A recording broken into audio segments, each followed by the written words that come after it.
Bonjour à tous, bonjour à toutes, non, bonjour à toutes, bonjour à tous, pardon. Et merci d'être aussi nombreux. C'est une première dans le cadre de Drawing Now Paris pour cette 7e édition. Donc, on ne savait pas très bien si tout le monde allait être au rendez-vous, mais je vois que le travail de Jérôme Zonder attire du monde. Donc, il me semble, pour ce type de prestation, 3/4 d'heure, hein, à peu près, on va tout d'abord, Jérôme, si tu veux bien, recaler un peu les choses pour que les gens qui ne te connaissent pas d'une manière très précise sachent qui tu es. Jérôme Zonder, tu es né où et quand? Alors, je suis né à Paris en 1974. J'ai fait mes études aux Beaux-Arts de Paris. Je suis sorti de l'école il y a une dizaine d'années environ. Et je travaille et je dessine à Paris. Enfin, je travaille et je vis à Paris, pardon. Donc, voilà.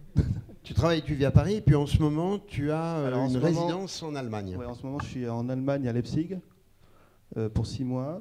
Et je pense que je vais encore voyager un petit peu dans les 6 mois qui vont venir, peut-être encore une année. Le dessin, c'est le seul exercice plastique que tu es? Pas de peinture, pas de sculpture, non, pas d'estampe, le dessin? Ouais, je dessine exclusivement, et ça depuis une quinzaine d'années en fait. Et c'est un choix qui est arrivé comment? C'est simplement parce que les autres modalités ne t'intéressent pas, ou tu n'y trouves pas encore ton compte, ta place? Alors il y a plusieurs raisons.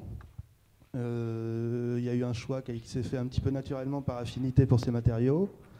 En second lieu, il y a eu quelque chose qui a été comme une espèce d'évidence à la fin des études des Beaux-Arts, où j'ai trouvé plus juste de m'exprimer à travers le dessin, parce qu'il me semblait que c'était un espace qui me permettait plus de liberté et plus de justesse, comment dire, dans la façon dont je voulais pour moi essayer de représenter et figurer le monde. Donc ça a été un espèce de choix pour le noir et blanc, d'une certaine distance par rapport à la couleur, à mon avis, une façon de travailler le corps d'un sujet par une accumulation d'unités simples et pas par des grandes masses comme ça pourrait se faire en peinture. Il y avait des tas de choix comme ça qui étaient liés à l'expérience graphique et qui me semblaient plus justes pour moi en fait. Ok, on va revenir en détail sur cette façon dont tu dis vouloir figurer le monde, mais je voudrais juste en amont, pour essayer de recaler les choses et surtout réussir au mieux à appréhender le travail dans ses fondements, par rapport au dessin en général, à une histoire du dessin. Est-ce que tu as, je dirais, des attirances particulières sur certaines périodes de l'histoire de l'art? Est-ce que tu as des artistes qui t'ont un peu servi de guide, de phare en quelque sorte, dans le passé ou la modernité, hein? L'art contemporain, c'est en permanence. Dans le passé, moi évidemment, j'étais très marqué par Dürer et après Ingres, hein, qui sont mes deux piliers, quoi, les choses que j'ai toujours regardées. Deux piliers très contrepoint, si je puis dire. Oui, parce oui, l'un, la Renaissance germanique, l'autre, le classicisme. Ils sont un peu deux extrémités de niveaux d'émotion comme ça, mais qui se complètent et qui font un champ très vaste et assez très vaste dans le dessin. Après, plus récemment, c'est le travail de Hucleux qui m'a beaucoup impressionné. Oui, Jean-Olivier Hucleux. Ouais, et aussi, alors lui, il m'a beaucoup intéressé, mais aussi par l'amplitude qu'il a mise en place dans son travail, entre les déprogrammations et tout le travail de figuration. D'accord. Et qui était déjà quelque chose qui résonnait fort en moi, parce que c'était un truc vers lequel je voulais aller, quoi. En fait, tu fais référence à des artistes qui sont très divers pour le moins, puisque tu nous parles de Dürer, tu nous parles de Ingres, et de Jean-Olivier Hucleux, que tout le monde ne connaît pas nécessairement, qui est dans une veine, disons, on va faire simple, un peu hyper réaliste, très fouillée. Et justement, ce qui me paraît immédiatement signifiant par rapport à ton travail, et peut-être par rapport à ce que tu as pu leur emprunter, entre guillemets, bien sûr, c'est ce côté, en effet, très poussé, très fouillé, aussi bien chez Dürer que chez Ingres. Il y a une question du trait qui est très forte et qui va très loin dans l'investigation plastique. Oui, alors parce que pour moi, il me semble que et c'est la raison d'être du choix du dessin au départ, pour moi c'est une pratique de limite. Alors tant la limite sur les sujets que la limite dans le travail. Et c'est toujours ce qui m'a intéressé. Au départ, c'était quelque chose qui était très lié à peut-être un aspect un peu performatif. Ça voulait dire pousser mes capacités plastiques jusqu'au bout, etc., puis sans arrêt avancer. Et très très vite, ça s'est transformé en une espèce de recherche dans le dessin, à travers toutes les possibilités graphiques qu'offrent les matériaux divers qu'on peut utiliser, en fait, quoi. Et qui, Vas-y. Non, et je pensais qu'ils font référence justement à ces origines qui, moi, m'intéressent, quoi, de Dürer à Olivier Hucleux.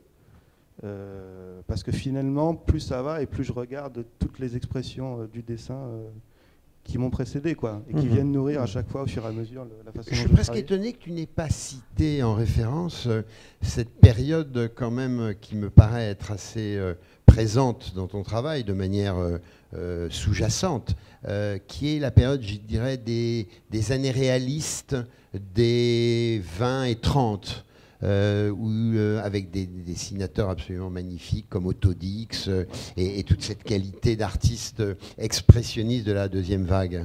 Ah oui, alors ouais, Otto Dix, c'est évident que c'est un... Oui, je l'ai oublié, mais c'était Otto Dix le dernier, enfin le troisième grand-père pour moi, quoi, qui est vraiment un espèce de maître, mais qui condense. Moi, j'ai l'impression qu'il condense Dürer et Ingres, finalement. Pourquoi pas. C'est quelque chose qui est très très acerbe, et il y a le délire aussi fantasmagorique de Dürer.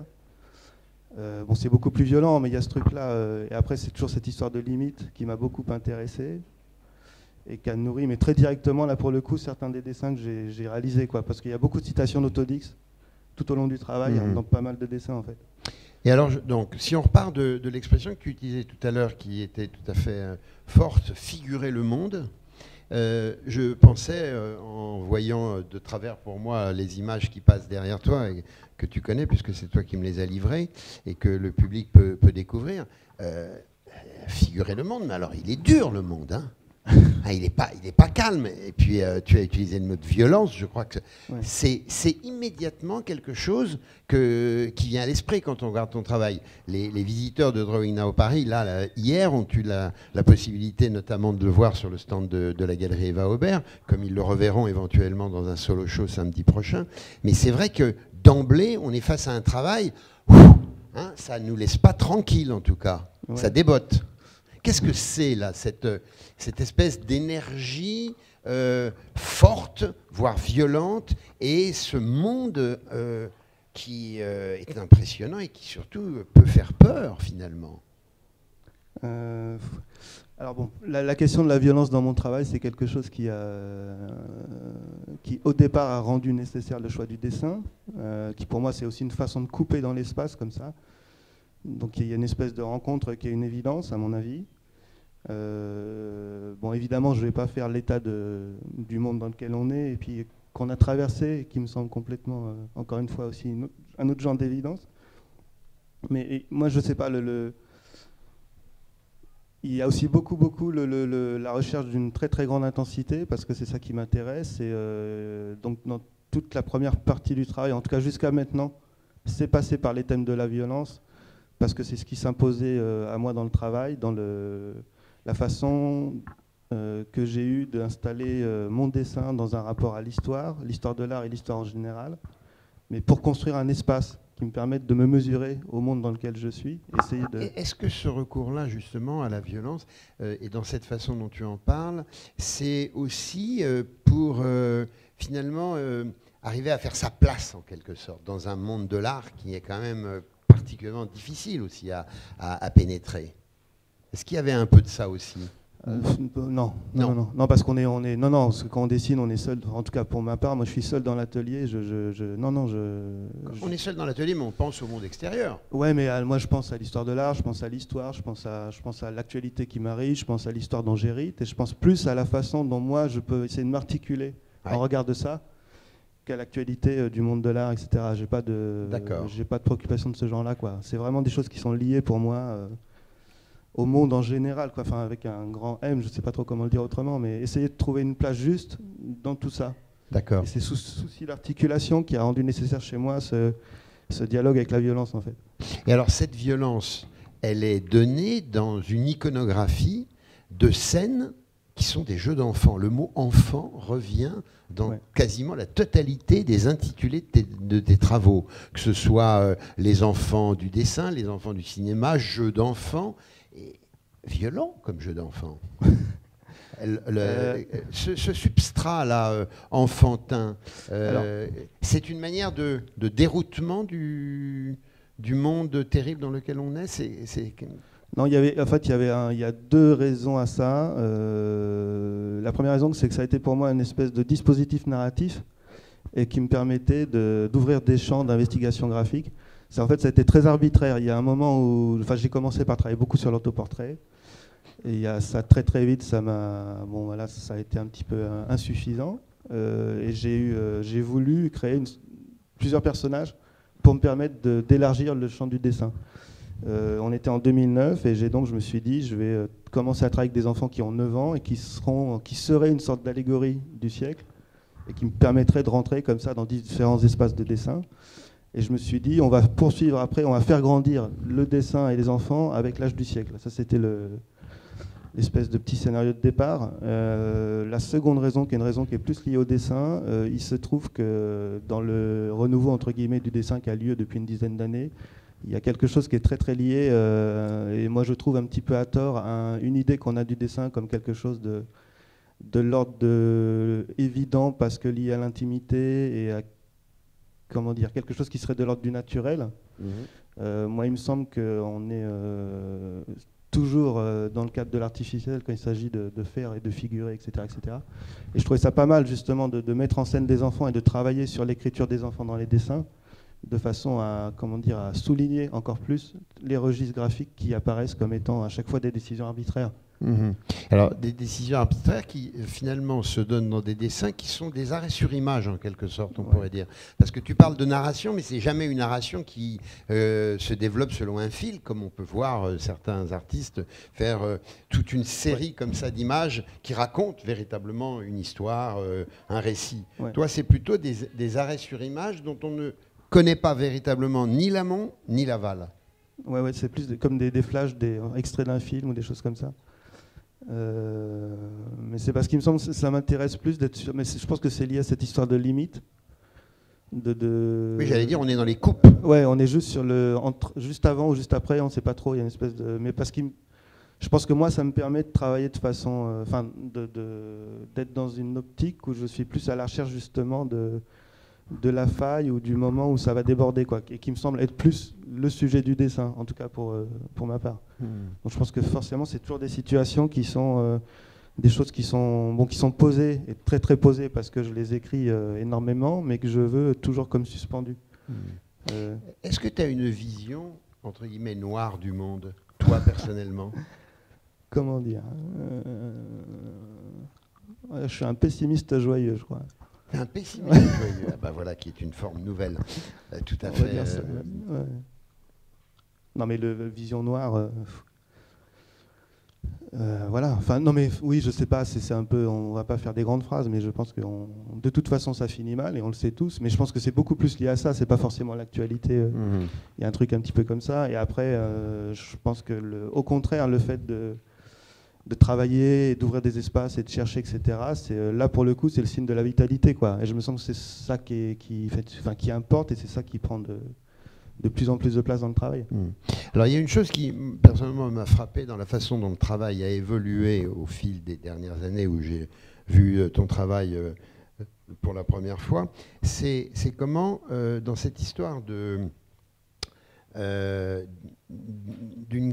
d'enquête en quelque sorte, d'une intériorité, il semble que tes sujets, tu sembles les fouiller, faire des effractions, essayer d'en sortir des éléments du dedans pour encore multiplier ce type de procédure, comme s'il y avait une espèce de recherche dans un abîme un peu lointain. Est-ce que c'est une lubie ou une interprétation très personnelle, ou est-ce que ça correspond effectivement à quelque chose qui est dans tes préoccupations, une espèce de façon de fouiller le dedans du monde? Je ne sais pas si c'est très... je ne sais pas jusqu'à quel point c'est conscient, ou je ne sais pas si j'aurais peut-être les mots justes pour parler de ça. Moi, Il y a ce dessin où tu... Oui, par exemple, c'est pas innocent. Écarter un cerveau, c'est pour... Pour moi, dessiner, c'est creuser dans l'image. Alors, il y a quelque chose qui est forcément ce mouvement-là, c'est sûr, et qui se redouble par le fait que, comme je parlais de failles tout à l'heure, c'est de plus en plus ce qui m'intéresse, essayer de rendre compte de toute cette espèce d'agencement plus ou moins cohérent dont on est fait, et qui du coup se révèle dans les moments où ça disjointe. Forcément. C'est des choses qui tendent à comment dire, ça me fait aller chercher du côté des fissures, des failles, des trous, des béances, etc. Mais c'est quelque chose qui est très très intuitif. C'est pas programmé. C'est pas programmatique. Non. D'accord. Je sens que le dessin va se nourrir de ce côté-là pour l'instant, donc j'y vais. C'est aussi parce que je pense que là, comme je passe de l'enfance à l'adolescence avec les 13 ans, etc. Et j'éprouve la nécessité de rentrer dans une métamorphose du dessin en ouvrant les espaces et les corps. Donc il se trouve que ça se pose comme ça de plus en plus maintenant, mais je sais, ce qui m'intéresse aussi, c'est que je ne sais pas du tout où ça va aller, quoi. On est dans les lacis de l'inconscient. Moi, je préfère pas parler de ça parce que je ne pense pas à ça en le faisant. Je ne connais pas très bien tout cet univers-là. J'ai jamais regardé précisément la psychanalyse, donc certainement que les psychanalystes auraient une vision assez précise de ce que je suis en train de faire, mais je pense pas que ce soit... Pour moi, ça reste vraiment des questions d'espace et de dessin avant tout, quoi. D'accord. Et alors justement, parlons disons de technique. Comment advient un dessin, premièrement? Alors c'est un mélange c'est des envies de dessin. Enfin, quand je dis des envies de dessin, c'est des envies d'espace et de résonance de matériaux. Enfin, ça commence souvent comme ça. Ça veut dire trouver un écart, c'est de faire sonner une matière avec un rythme, contredire une image par quelque chose qui soit simplement un fait brut, plastique. C'est des choses comme ça qui m'intéressent. Et après, qui se logent dans des narrations qui sont comme ça, des choses qui sont plus à un degré un petit peu plus flottant dans ma tête, et qui sont liées. Alors là, je reviens sur l'histoire de l'art et l'actualité, qui se mélangent et qui créent des situations qui vont me permettre d'exploiter justement les envies que j'ai. C'est un exercice quotidien ou pas spécialement? C'est des campagnes tout d'un coup. Comment ça se développe, le travail lui-même? C'est quotidien, très très long, tous les jours, toute la journée. Enfin, il y a une espèce de... moi, c'est un processus qui ne s'arrête jamais, quoi. Un processus physique, donc parce que je dessine, je fais, et de pensée qui continue, qui ne s'arrête jamais. Je pense que je pourrais pas... j'arriverais pas à être aussi... comment dire, j'arriverais pas à sentir les espaces et les possibilités de façon assez précise si je travaillais pas autant, quoi. Il y a vraiment, pour moi, c'est nécessaire d'être tout le temps en activité. Ça me permet de rester le minimum dont j'ai besoin en éveil pour être un petit peu pertinent sur les espaces que je veux déplacer, quoi. Et alors sur le plan de la genèse pure et simple d'une image, il y a d'abord un premier bâti, une structure, et ensuite tu la développes, ou est-ce que tu travailles plusieurs images en même temps? Comment ça se passe, le déroulement du travail à partir du moment où il est en place? Alors souvent, j'ai travaillé plusieurs dessins en même temps, parce que comme c'est un processus sur des très, très long... thématiques semblables ou sur des thématiques diverses? Il se trouve que justement, l'avantage entre guillemets de la façon dont j'envisage la narration, ça veut dire un espace très très ouvert qui est borné par simplement, là pour le coup, l'histoire des adolescents. Ouais. Ça me permet d'avoir un espèce de champ qui se délimite dans ma tête, mais qu'en même temps qui reste très très ouvert parce que suffisamment vague. Donc en fait, ça veut dire que moi, concrètement, dans l'atelier, je vais mettre, on va dire, 5-6 formats comme ça. Et je me dis, bon, c'est l'adolescence, ça veut dire qu'il va y avoir des portraits, il va y avoir des espaces avec des situations que je mets en scène de façon très très très légère, très rapide. Et c'est après, à l'intérieur de ça, c'est les envies et les problèmes de dessin, mais alors purs, qui viennent se greffer selon les situations, en fin de compte. Et ça va être une espèce de jeu comme ça, de parcours, et qui est pour moi une espèce de parcours continu dans les enjeux du dessin, mais que je répartis en fait. D'accord. Ah oui. Une espèce de... Et c'est moi ce qui tu les distribues de l'un à l'autre. Voilà. Ouais. Et bon, ce qui m'intéresse en fait, moi, c'est tout l'ensemble. C'est pas que un dessin. Et alors, quand tu travailles de cette manière-là, est-ce que ça veut dire que l'ensemble en question, il est destiné à une exposition particulière? à une présentation particulière? Ou est-ce que les éléments de cet ensemble pourront être montrés de manière différente et dans des temporalités différentes? Bah, dans un premier temps, pour moi, c'est toujours un espèce de... C'est plus comme un livre. Enfin, je vois ça comme une espèce de... Ouais, comme un livre. Un livre d'images. Donc, pour moi, c'est un ensemble qui est constitué. Et alors, l'intérêt... Enfin, en tout cas, c'est ce qui se passe. Et ce qui est intéressant dans le travail, c'est qu'à un moment donné, chaque dessin prend son autonomie par rapport à l'ensemble et par rapport à moi. Et je me mets à le servir. C'est plus du tout l'idée que j'avais avec... les envies, ce que j'avais un peu pressenti et ce que j'avais essayé de mettre en place qui se passe, ça part complètement ailleurs et c'est moi qui me mets au service de ce qui est en train d'arriver. C'est le dessin qui te guide. Ah oui, il y a vraiment un moment. Et pour moi, c'est là où ça dessine, quoi. C'est quand je suis complètement... c'est plus moi qui décide, c'est vraiment, je suis obligé de suivre à ce qui est en train de se passer, quoi. Et tu te laisses entraîner par le dessin. Ouais. Et c'est ce moment-là qui me semble qui est très important et qui fait que ça a quelque chose qui vibre ou pas, quoi. Parce qu'il y a toute la partie qui dure, ça peut durer 2-3 semaines, qui est un montage de l'image. Et finalement qui est comme une espèce de grille en fait. Ouais. Là c'est c'est que du travail quoi, une espèce de truc où on va monter tous les détails, les matières, une chose comme ça, mais c'est pas encore un dessin, ça reste une image. Tu utilises des mots qui m'intéressent, parce que tu as beaucoup utilisé le mot de scénario, tu viens d'utiliser le mot de montage, on n'a pas parlé d'une chose qui, je crois savoir, est quand même aussi un peu un vecteur dans ton travail, c'est le cinéma. Ouais. Comment il intervient, lui, le cinéma, dans cette histoire? Il n'intervient pas uniquement par référence iconographique quand tu t'intéresses aux Enfants du Paradis, par exemple. Non, moi, ce qui m'intéresse, c'est que c'est déjà une... comment dire, c'est déjà une représentation du monde. Et surtout, pour les Enfants du Paradis, justement, ce qui m'avait intéressé, c'est que c'était déjà une matière qui était une proposition imaginaire constituée, enfin totale, comme un monde en soi, mais qui était déjà un commentaire avec un style, etc. etc. Et c'est comme si ça me... Comment dire, entretenir un rapport de proximité avec le cinéma, pour moi, c'est comme me tenir d'une façon plus juste vis-à-vis de la réalité, au sens où je préfère travailler sur des images qui sont déjà des images qui ont été médiatisées, pensées, digérées, que travailler sur des images qui sont liées à la réalité. Il y a quelque chose qui me semble plus juste, plus vrai, en fait. Donc pour moi, c'est une source c'est une source directe d'inspiration, et après c'est une source c'est comme un espèce de témoin, en fait, on va dire. Et en même temps, quand tu t'es appuyé sur ce fameux film des Enfants du Paradis, tu l'as subverti en quelque sorte, c'est-à-dire que tu en as proposé évidemment des séquences. Pour rester sur la terminologie cinématographique, des séquences qui sont des extrapolations de ce que le film lui-même te proposait. Donc ton imaginaire à toi, il vient quand même par-dessus se coller. Moi, oui, après ça m'intéresse, mais je pense que je le prends juste comme c'est comme un moteur en fait, quoi. Et après je laisse résonner en moi les choses qui m'intéressent, et puis je pars sur les narrations qui me sont plus personnelles, mais là, pour les Enfants du Paradis, précisément, c'était la concordance du fait que c'est un film qui a été fait en 1942 dans une situation qui était assez compliquée vis-à-vis du cinéma mondial, entre guillemets, et français précisément. Il y a une espèce de... Du coup, il y a quelque chose de très particulier dans l'atmosphère du film, de mélancolie et qui m'intéressait. Et alors aussi, en plus, moi, ce qui me semblait vachement...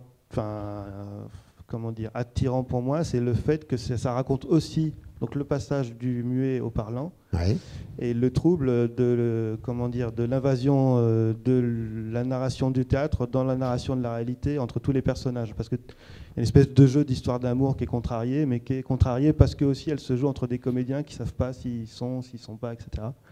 Et pour moi, c'est un espèce d'écho à ce que j'essaie de faire et de mettre en place dans le dessin, quoi, entre toujours le lien entre ce qui serait réel dans le dessin et ce qui est réel dans la représentation. Et ça veut dire entre la façon dont on travaille le plan graphiquement avec du matériau brut, ou sinon est-ce qu'on va partir dans quelque chose qui est la figuration, l'illusion. Et c'est tous ces jeux de tromperie qui me semblaient être des échos assez intéressants au film, quoi. Mmh. En fait, toi, tu es particulièrement intéressé à tout ce qui procède d'une collusion des registres. Jouer un peu cette espèce de maillage entre des images, entre des périodes, entre des mémoires, entre l'actualité, etc. Finalement, le mot montage est très juste, et d'autant plus juste, mais on pourrait dire aussi que finalement tes dessins procèdent d'une espèce d'assemblage mental permanent. Ouais, d'agencement, quoi. Enfin, il y a une espèce de truc un peu comme ça, mais parce qu'il me semble qu'on est... Enfin, on est fait de cet hétérogène-là, quoi. Tout le temps en mouvement, de couches d'images, de narration, et puis d'espace physique qui s'organisent plus ou moins bien, et ça... Les moments, moi ce qui m'intéresse, c'est les moments où ça saille, comment dire, enfin, c'est les moments où le réel apparaît, quoi. Il y a une espèce de truc comme ça. Enfin bon, moi je le sens comme ça, quoi. Et je suis en train de me dire que finalement, dans cette façon précisément de montage et d'assemblage, est-ce qu'il n'y a pas quelque chose à voir avec le dadaïsme dont on travaille? Cette façon de tout vouloir, tout brasser, tout remuer pour tenter d'instruire finalement quelque chose d'autre. Le dadaïsme est une période qui t'a intéressé, qui t'a pas intéressé, que tu as retenu, dont tu te sens proche. Je pense à tous les photomontages des dadaïstes, cette espèce de bousculade, je dirais presque, qu'il y a d'iconographie dans l'imagerie dada. Bon, c'est forcément des choses qui m'ont intéressé, qui m'impressionnent encore beaucoup. J'étais en train de me dire, c'était peut-être, il y a peut-être une dimension qui est plus directement politique que moi j'utilise peut-être moins. Enfin, encore que ça dépend. Encore que, mais c'est pas quelque chose auquel je pense d'une façon. Première, ouais. Non. Mais c'est un truc que j'ai beaucoup regardé, c'est sûr. Mais que tu prends en compte. Oui, forcément. Ouais. Mais enfin, oui, mais parce que aussi, enfin, le collage dans l'image et qui est finalement une façon dont on se comporte nous dans le monde des images, quoi. Mais finalement qui est plus qu'il y a quelque chose qui a rendu naturel la façon dont on se montre nous-mêmes nos narrations, quoi. Donc je voudrais te questionner sur un autre terrain mais qui me paraît important, puisque nous sommes ici dans le cadre quand même d'une manifestation très particulière, qui est une foire commerciale. Pour toi, qu'est-ce que cela représente et quelle importance cela a-t-il que de montrer ton travail dans le cadre d'une foire ? Comme le Salon du dessin contemporain, Drawing Now, comme d'autres foires auxquelles certainement tu as dû participer. Est-ce qu'il y a eu un différentiel entre cette façon de travailler, enfin de présenter ton travail plutôt, et de le penser dans le cadre d'une expo, qu'elle soit personnelle ou collective, en galerie ou en institution? Est-ce que ça apporte quelque chose de particulier? C'est pas évident. Alors, moi, je peux répondre pour la façon dont j'ai conçu les dessins que j'ai montrés. Oui, bien sûr. Ça, c'est des dessins que tu as montrés, les dessins qu'on a pu voir hier, parce que c'est que le stand a bougé. C'est des dessins que tu as fait spécialement pour la foire. Et en fait, que j'ai fait spécialement pour la foire. Ouais. Alors, est-ce que ça représente, justement, dans le travail, quelque chose de spécifique? Alors, oui et non, quoi.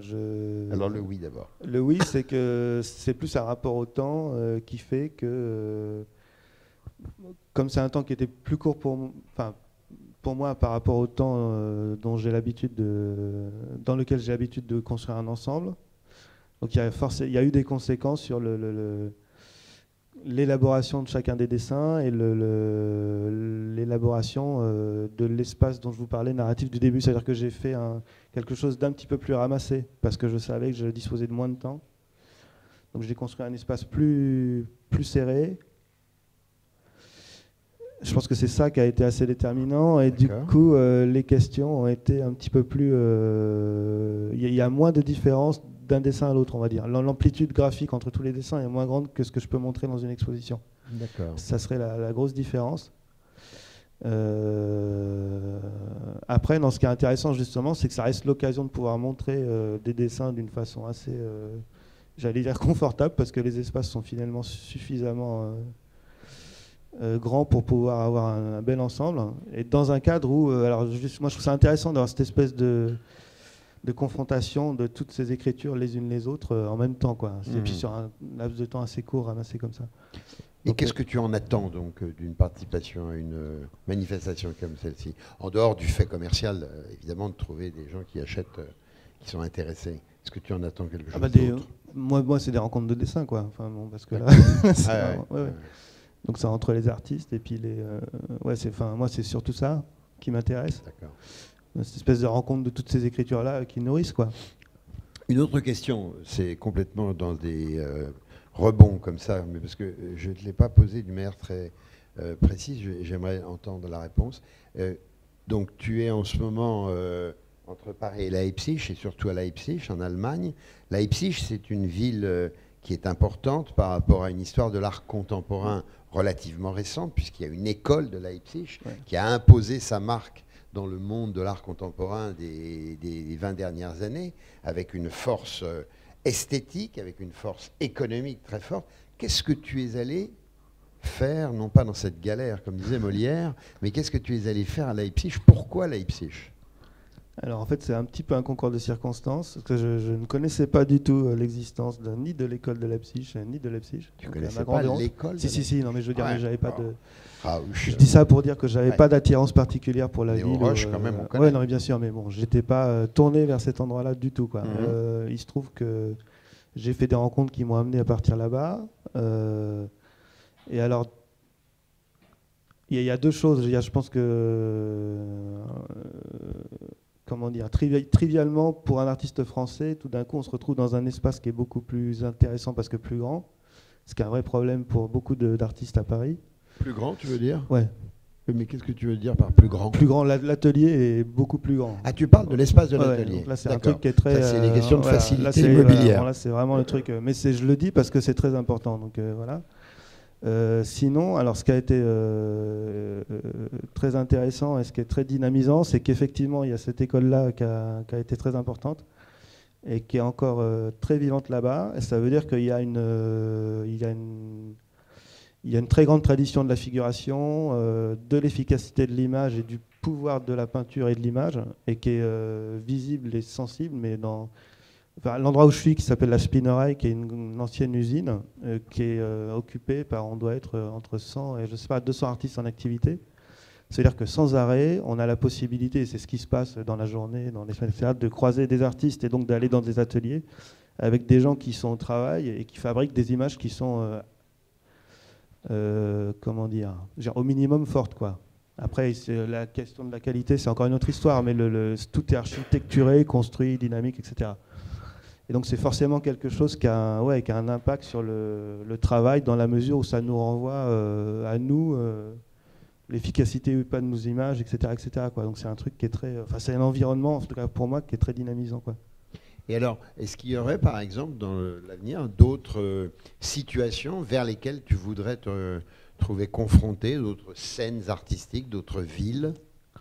Moi, j'ai très envie d'aller au Japon, à cause de la culture graphique qui est super importante, qui est là-bas, quoi. La culture du manga, je pense. Du manga, mais pas seulement. Il y a des artistes qui sont des artistes contemporains qui sont très très forts dans le dessin, comme Aida, etc.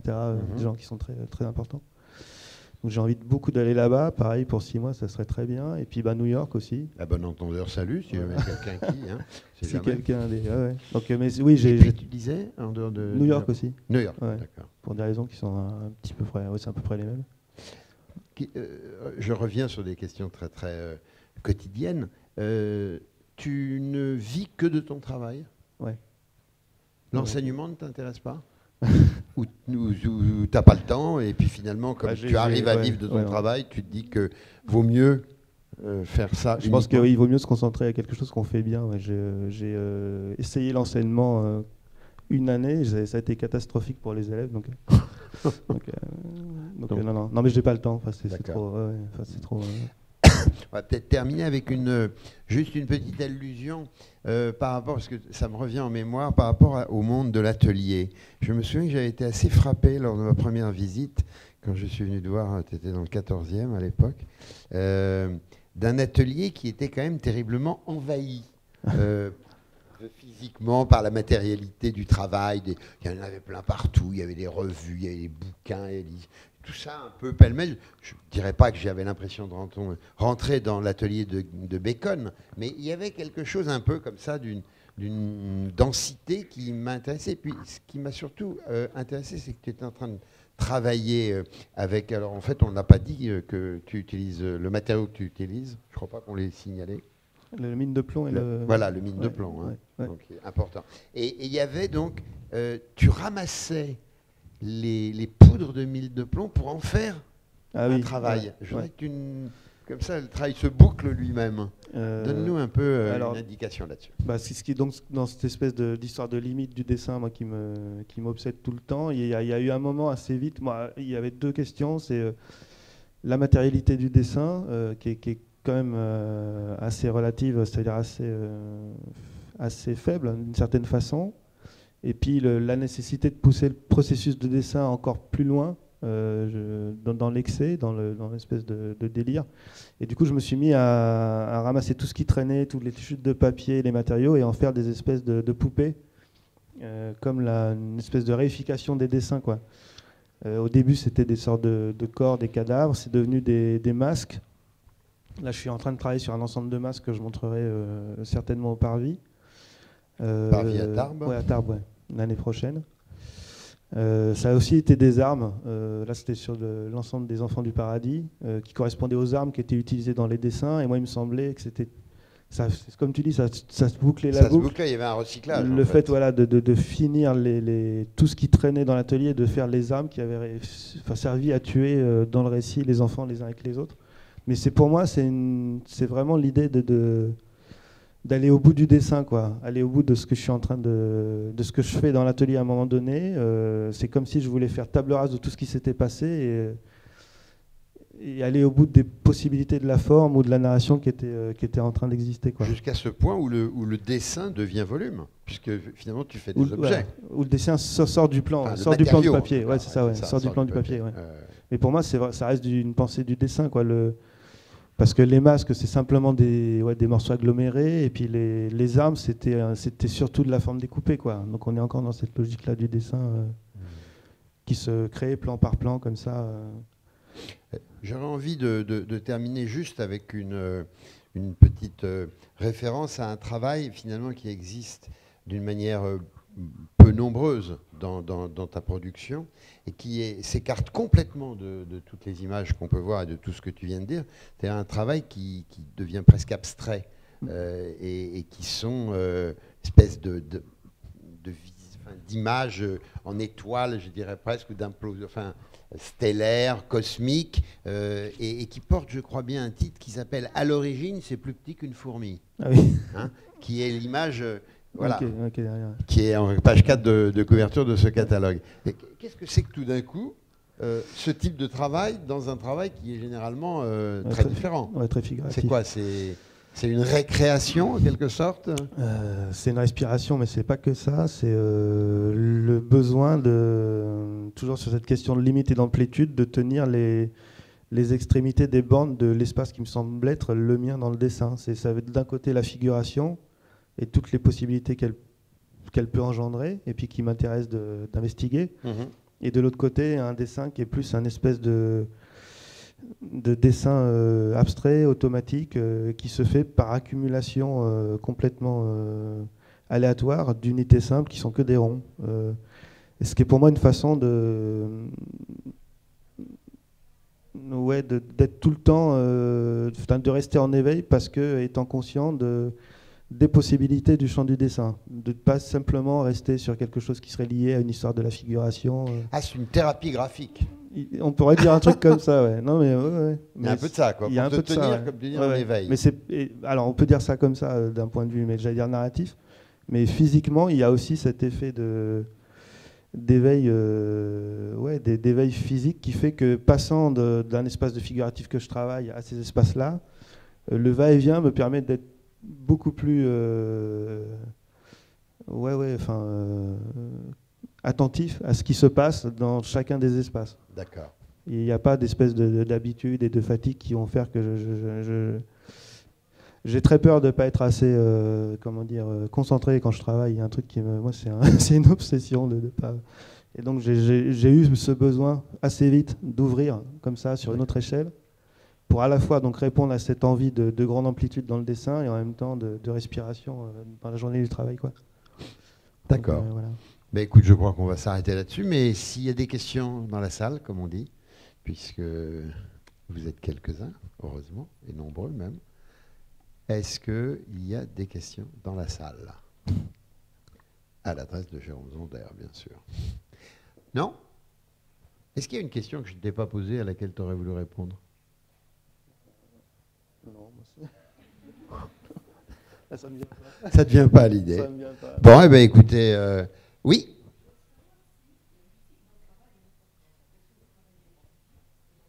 Ah, non. Je pense que tout le monde a entendu la question sur le rapport à la musique. Ouais. Hein. Madame demande si Jérôme travaille ou non dans une ambiance musicale. Non, c'est vraiment dans le silence. Enfin, je ne peux pas travailler avec... quand j'écoute de la musique, j'écoute la musique. La part des choses. Ouais, j'arrive pas. C'est trop compliqué pour moi. Faire les deux en même temps, Eh bien, c'est parfait. Je rappelle donc que demain, samedi c'est demain, je sais plus. Samedi, après-demain. Après-demain, pardon. Samedi, donc, pour ceux qui reviendraient sur le salon, vous pourrez voir à nouveau un stand avec des nouveaux dessins, donc un one-man show complet de Jérôme Zonder sur le stand de Eva Aubert, sa galerie parisienne. Merci.